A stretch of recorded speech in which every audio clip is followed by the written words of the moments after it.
Okay, so one of the things that we're going to need to do in order to figure out the tensile strength, right? What's the strength of our plastic?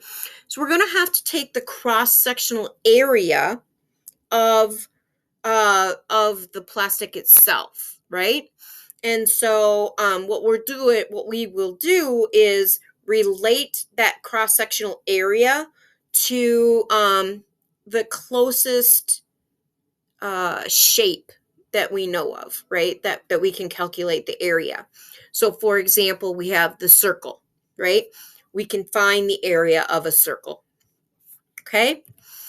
So the cross-sectional area is the area of a two-dimensional shape that is obtained when a three-dimensional object is sliced perpendicular to some specific axis. Okay, so if I were to take this sheet and put it through this cylinder, I would be left with a circle. My cross-sectional area would be the area of that circle.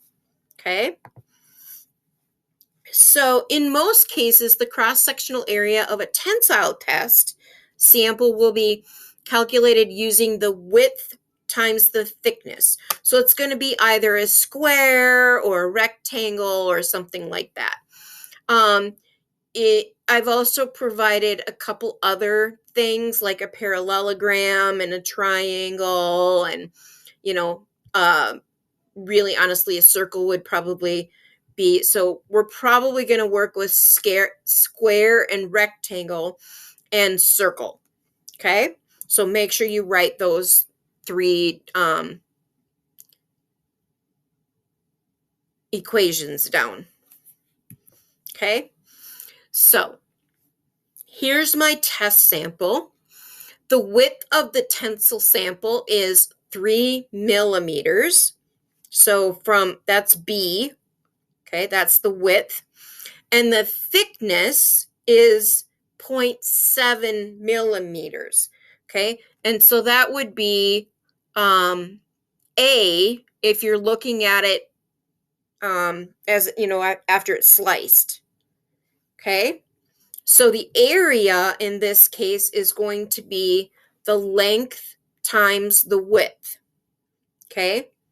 Or in this case, the width times the thickness. So the first thing we have to do is we have to change millimeters into meters.